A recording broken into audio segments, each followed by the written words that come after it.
इतने पत्र जो चंद दिनों में हमने गवर्नमेंट को लिखे थे डिफरेंट इश्यूज़ को लेकर, तो इस पे सारे इश्यूज़ थे प्रॉपर्टी टैक्स के, बिजली को लेकर, क्योंकि हमारे स्कूलों में जो है बिजली चल नहीं रही थी, बिजली के बिल आ रहे थे, बसें चल नहीं रही थी, बसों के टैक्स आ रहे थे, स्कूल चल नहीं रहे थे, बिल्डिंग क्लोज थी, ऑनलाइन स्कूल चल रहे थे, लेकिन प्रॉपर्टी टैक्स के जो है हमें बिल आ रहे थे। और स्कूलों में फ़ीस की जो स्थिति थी वो ज़्यादातर स्कूलों के, चंद स्कूलों को छोड़कर बाकी स्कूलों की स्थिति 10 से 15% फ़ीस आ रही है। और भी बहुत सारे इश्यूज़ थे, जैसे आपने देखा कि बच्चों का पलायन विदाउट एसएलसी गवर्नमेंट स्कूल्स में हुआ, तो हमारी समस्याएं दिन प्रतिदिन कोविड के दौरान बढ़ती गई। और इसके लिए मैं अभी एक बुक ही रिलीज़ करने जा रहा हूँ आने वाले टाइम पे कि कितने पत्र हमने सरकार को लिखे।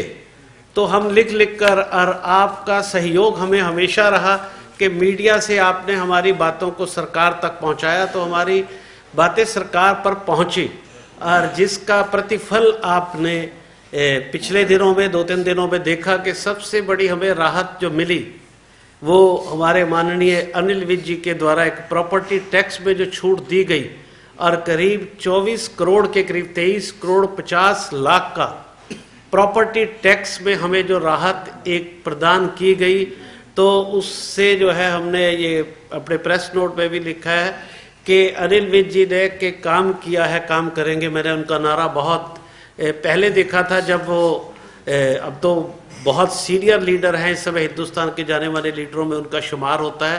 तो जब वो विधायक भी थे तो उन्होंने ये नारा दिया था, काम किया है काम करेंगे, उसको उन्होंने चिरतार्थ कर दिखाया। और जो हमने उनसे एक मांग की थी कि भी आपके पास लोकल बॉडी डिपार्टमेंट है और हमसे इस तरीके से प्रॉपर्टी टैक्स लिया जा रहा है और हम इस समय इस हालात में नहीं हैं कि हम प्रॉपर्टी टैक्स दें, तो उन्होंने उस टैक्स को वेव ऑफ किया। और साथ साथ मैंने उनसे एक और मांग भी की कि भी बहुत सारे लोग जो हैं उन्होंने प्रॉपर्टी टैक्स दे दिया हुआ है, तो उनको भी माफ़ किया जाए, ताकि जो ईमानदार लोग हैं आगे से वो ईमानदारी करने से डरे नहीं। कि बहुत सारे लोगों ने जो है ईमानदारी से भी टैक्स जमा करा दिया था, चाहे उन्होंने कहीं से लोन लिया, चाहे कहीं से भी वो पैसा निकाला, तो वो टैक्सेस का भुगतान कर दिया था। तो माननीय विज साहब ने इस बात का भी एश्योरेंस हमें दिया कि जिन्होंने पैसा पे कर दिया है उनका भी टैक्स एडजस्ट करवाया जाएगा। तो मैंने उनकी कार्यशैली की मैं एक ज़रूर आपको तारीफ करना चाहूँगा कि उन्होंने नेक्स्ट डे ही मुझे फ़ोन आया उनके विभाग से कि आप उसके लिए भी एक पत्र जो भेज दें, जो मैंने वो भी पत्र उनको भेज दिया कि भी जिन लोगों ने प्रॉपर्टी टैक्स दे दिया है उसको भी जो है नेक्स्ट ईयर में एडजस्ट कर दिया जाए। तो उन्होंने उसके लिए भी पत्र जो है मांग लिया था। तो मुझे पूरी उम्मीद है कि वो प्रॉपर्टी टैक्स की भी राहत जो है प्राइवेट स्कूल्स को मिलेगी। तो हमारी और बहुत सारी मांगे थी जो शिक्षा विभाग और बहुत सारे विभागों से संबंधित है। शिक्षा, हमारा स्कूल बहुत सारे विभागों से, हम हमेशा सिंगल विंडो की भी बात करते हैं। तो आज मैंने अधिकारियों से यही बात की कि हमें एक सिंगल विंडो सिस्टम मिले, ना कि हम टाउन प्लानिंग डिपार्टमेंट के पास जाएं, उसके बाद हम इलेक्ट्रिसिटी डिपार्टमेंट के पास जाएं। हम सोसाइटी डिपार्टमेंट के साथ भी जुड़े हुए हैं। सोसाइटीज़ ने जो है, जब से ये ऑनलाइन सिस्टम हुआ, हमारी रजिस्ट्रेशन जो सोसाइटीज़ की जो रिन्यूअल है वो बंद की हुई है, और पोर्टल बंद है। और पोर्टल बंद होने की वजह से वो ऑनलाइन अब रजिस्ट्रेशन रिन्यूअल नहीं हो पा रही, और फाइन उसका डेली बाय डेली बढ़ता जा रहा है, जबकि पोर्टल खुला नहीं हुआ। तो हमने अपने विभाग को कहा कि ऐसी बहुत सारी मांगें जो CLU से संबंधित हैं, बिजली के बिल की माफ़ी की जो है मुख्यमंत्री की तरफ से भी घोषणा हो चुकी है, और हमारे माननीय रणजीत सिंह जी भी घोषणा कर चुके हैं कि बिजली का बिल माफ़ होगा, लेकिन अभी तक उसकी नोटिफिकेशन नहीं आई। इसी प्रकार बसों का 6 महीने की सिर्फ नोटिफिकेशन आई, जबकि अभी तक भी बसें, स्कूल खुल गए हैं लेकिन 50% कैपेसिटी से थे, और बसें अभी भी नहीं चल रही हैं। तो 2 साल जो है स्कूल बंद रहे, तो हम कह रहे हैं भी 2 साल के जो टैक्स है, रोड टैक्स वगैरह, वो जो है वो ख़त्म होने चाहिए। ऐसे फिटनेस को लेकर भी जो है हमारे फिटनेस केंद्र है वो कमिश्नर लेवल पे बना दिए गए कोविड के दौरान, जबकि पहले डिस्ट्रिक्ट लेवल पे बसें पास होती थी। तो वो भी हमने मांग की कि भी उस डिपार्टमेंट को, एजुकेशन डिपार्टमेंट इन मांगों को लेकर लिखे कि वो डिस्ट्रिक्ट में ही पास हों, क्योंकि वर्किंग डे में बसें पास होती हैं। अगर वर्किंग डे में बस कहीं पर जींद की बस को रोहतक जाना पड़ता है, अब वो रोहतक जाएगी और वहाँ पर अगर उन्होंने उस दिन उसकी फिटनेस चेक नहीं की तो 2 दिन उसको रुकना पड़ेगा, 2 दिन बच्चों की शिक्षा प्रभावित होगी। तो हमने कहा कि वो जो बसेस भी हैं वो डिस्ट्रिक्ट लेवल पर ही पास हो।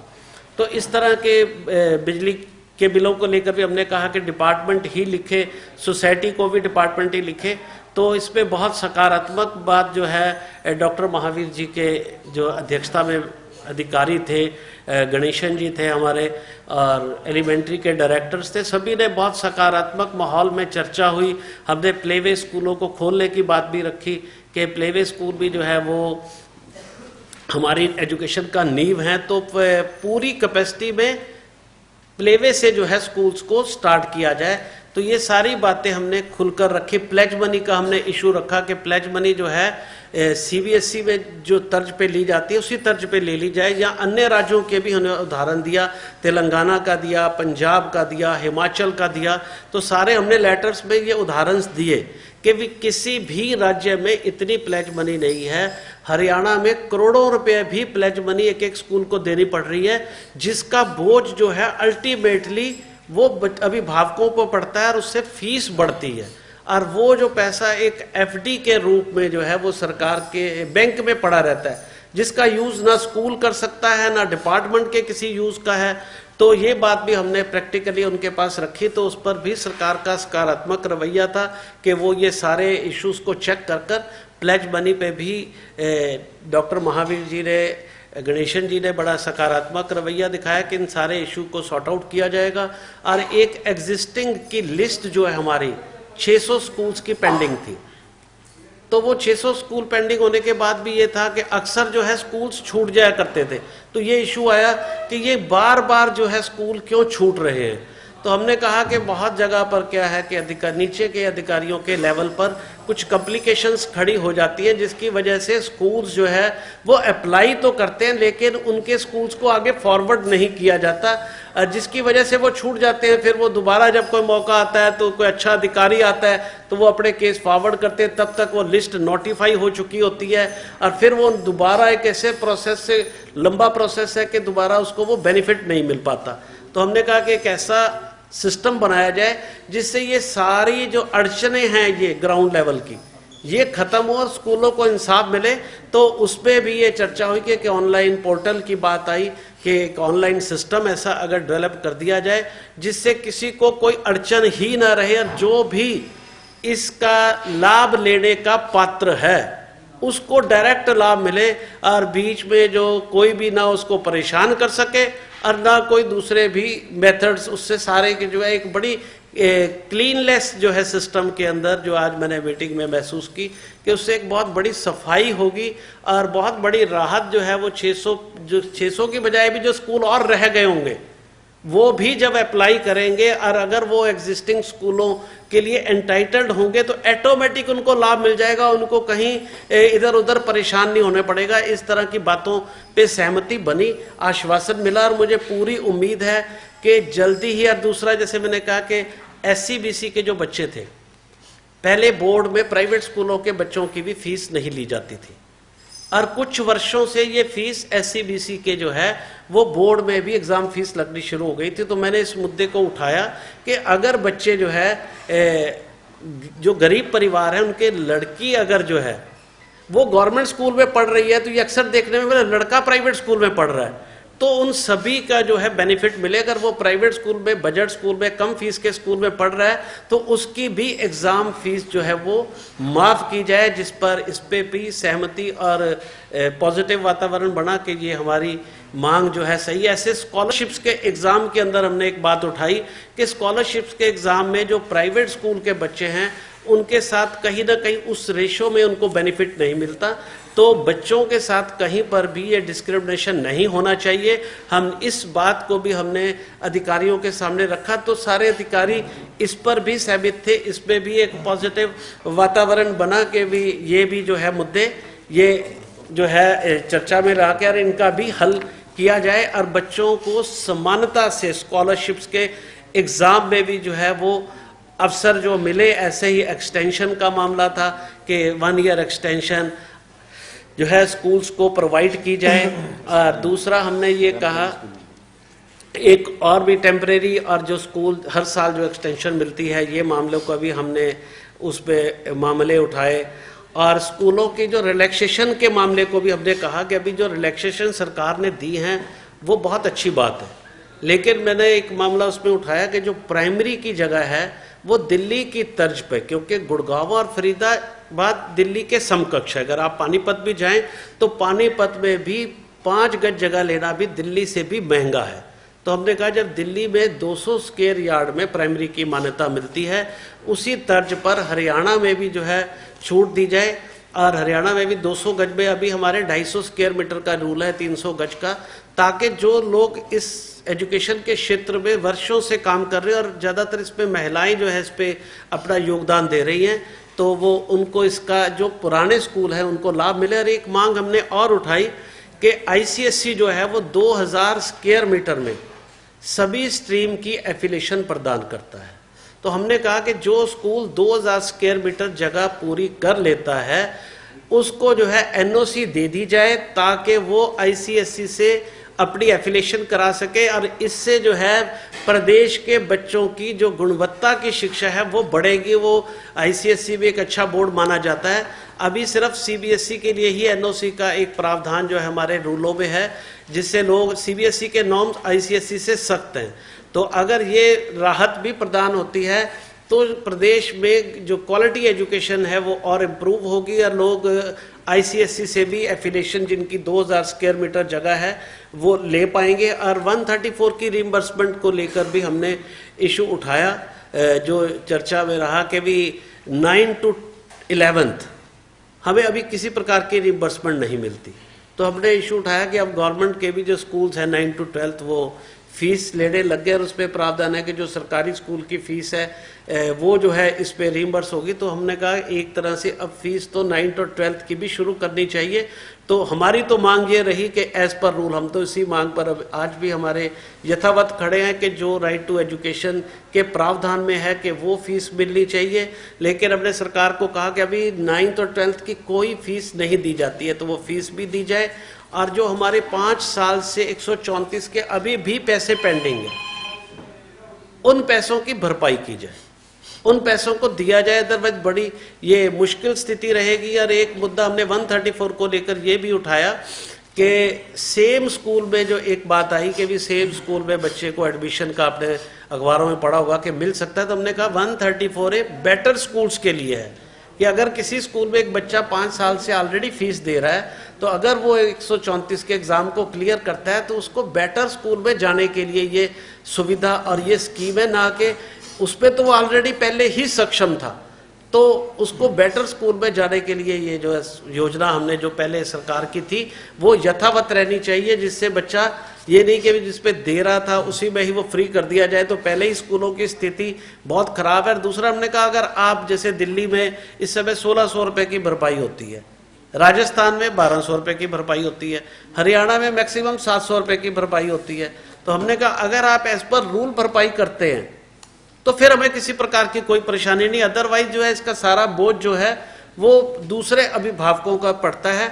और एक हमने और मसला उठाया कि 2-3 साल से इस कोविड के दौरान लोगों की फीस ना देने की प्रवृत्ति बढ़ी है कि लोग फीस देना ही बंद कर दिया, आदत ही ऐसी हो गई है कि फीस ना दे कोई कुछ कर तो सकता ही नहीं। तो इससे शिक्षा का पूरा ढांचा जो है वो तहस नहस हो जाएगा कि ये जो हमारा एक राइट है फीस, तो अगर नहीं आएगी तो हम एक तरफ से फ्री भी पढ़ाएंगे, सरकार भी पैसे नहीं देगा, तो फिर हम टीचर्स को सैलरी कैसे देंगे। हमने ये बात अपनी प्रैक्टिकली रखी कि भाई अदरवाइज फिर हम आप सिर्फ हमारे पे तनख्वाह देने का रूल तो बना दें और पैसे का कोई रूल ही ना हो, तो ये हमारे लिए बड़ी जो है प्रैक्टिकली दिक्कत की बात होगी। तो ये बात भी हमने उठाई।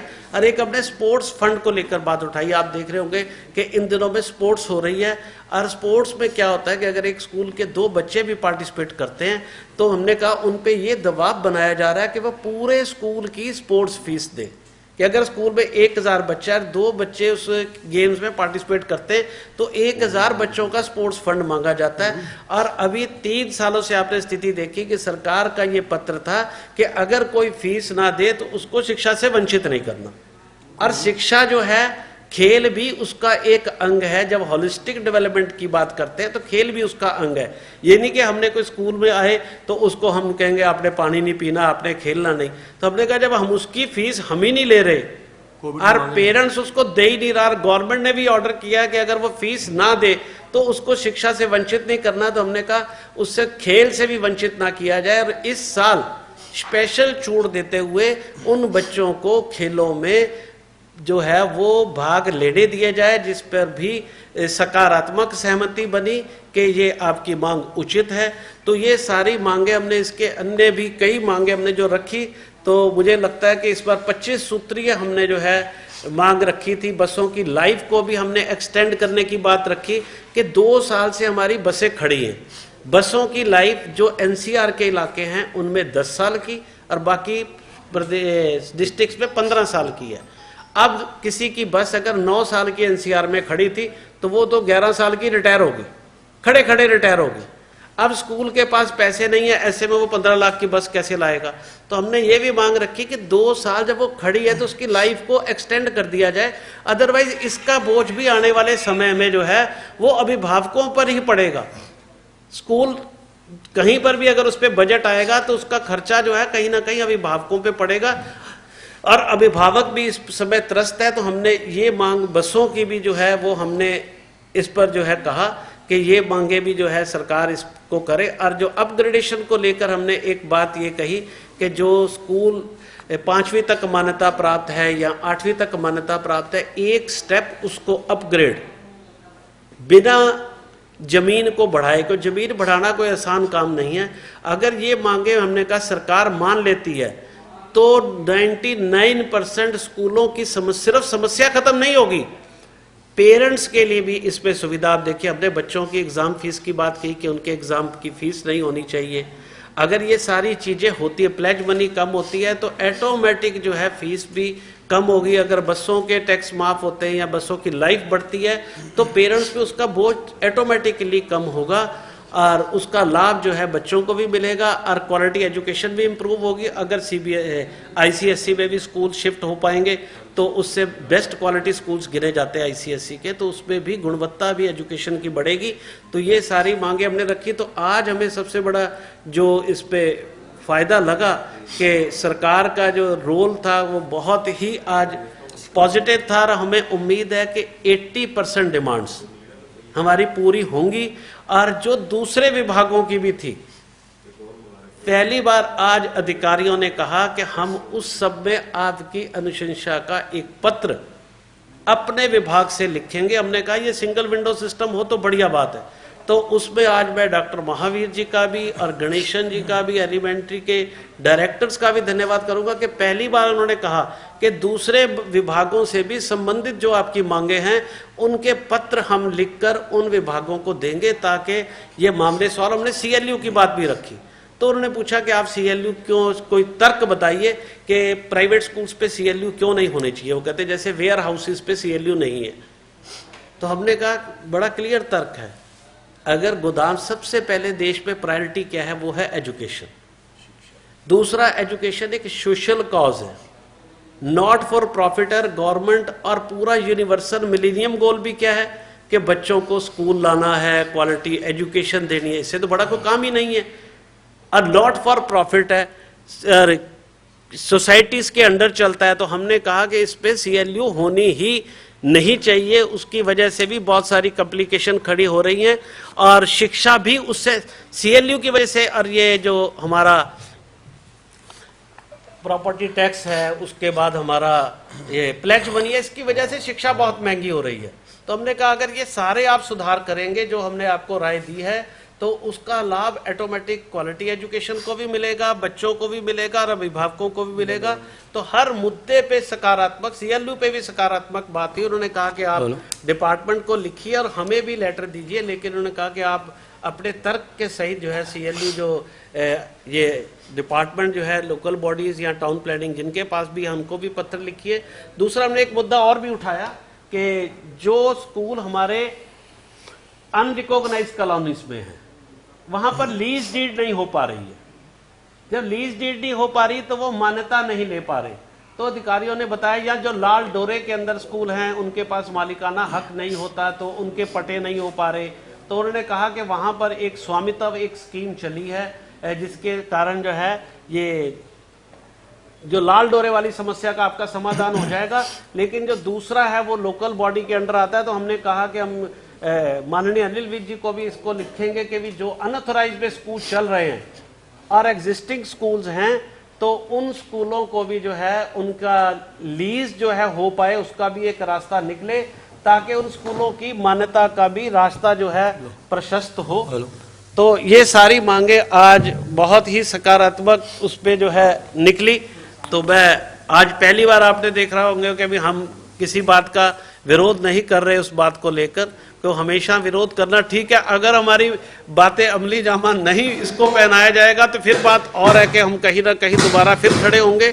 और कुछ बातें जो हमारी कोर्ट में अभी भी खड़ी हैं तो उनको लेकर हमारा स्टैंड एज इट इज है। जैसे स्कूल लिविंग सर्टिफिकेट का मामला है, तो स्कूल लिविंग में हम कंटेम्प्ट में गए हुए हैं और हमने ये केस भी डाला हुआ है कि जो बच्चे विदाउट एसएलसी हमारे गवर्नमेंट स्कूल में चले गए और गवर्नमेंट स्कूल ने ले लिया, हमने उन पे क्लेम एक कि इतना पैसा हमारा बनता है, हमने उस पे क्लेम भी डाला हुआ है और कंटेम्प्ट ऑफ कोर्ट भी डाला हुआ है। ऐसे ही 134 की पूरी पेमेंट के मामले में, क्योंकि हम इस पे केस जीत चुके, हम कंटेम्प्ट में भी हैं, तो हमने उस पे भी कंटेम्प्ट डाली हुई है।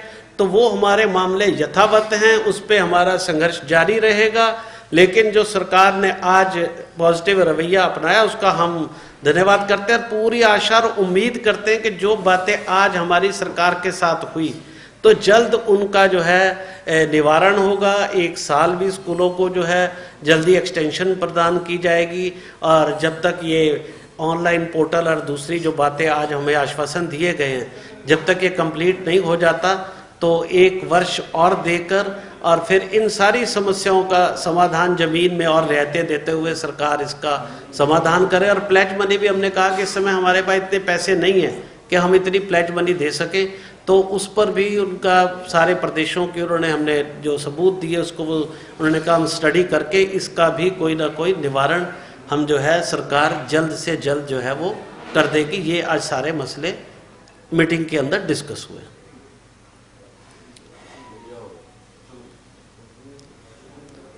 का परिणाम बढ़िया है, लेकिन शुरुआत बढ़िया हुई कि एक कहते जब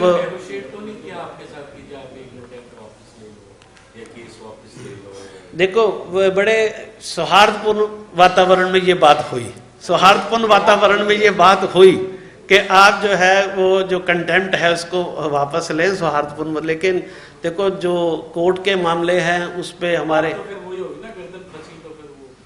तो नहीं उसका, क्योंकि उस पर हमारी बहुत ज़्यादा चर्चा नहीं थी, तो वो हमने वापसी की उसमें हमने कहीं भी बात नहीं कही, क्योंकि वो हमारा जो है नीतिगत जो है हम कोर्ट में गए हैं, हम किसी दुर्भावना से नहीं गई कि हम किसी के खिलाफ नहीं गए, हम अपने हकों के खिलाफ गए कि अगर प्राइवेट स्कूल के कोई राइट्स ही नहीं होंगे, और हमारे एक्ट में राइट्स हैं, प्राइवेट स्कूल का मतलब अगर उसको फीस नहीं आएगी तो वो टीचर सैलरी दे ही नहीं सकता, तो उस राइट के लिए हम गए। हम किसी भी गलत अनुचित मांग के लिए अगर गए होते हमारी कंटेम्प्ट जो है वो एडमिट ही नहीं होती।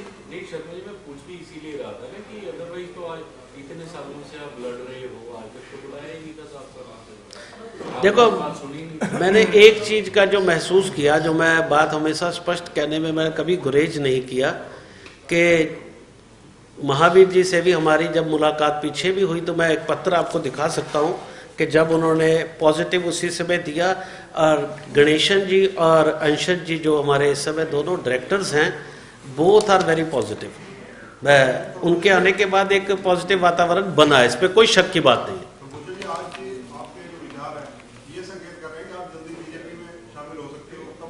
नहीं, मैं ना जिंदगी में देखो मैंने कहा कि मैं राजनीति नहीं करूंगा, ये पक्का है। मेरा काम है शिक्षा में बदलाव लाना, और मेरे बहुत सारे आप सारे साथी बहुत सालों से मुझे जानते हैं, मेरे पेस मेकर तक लग चुका है। मैं इतनी मतलब कि जिंदगी में कई बार अपनी जिंदगी बहुत से झूठ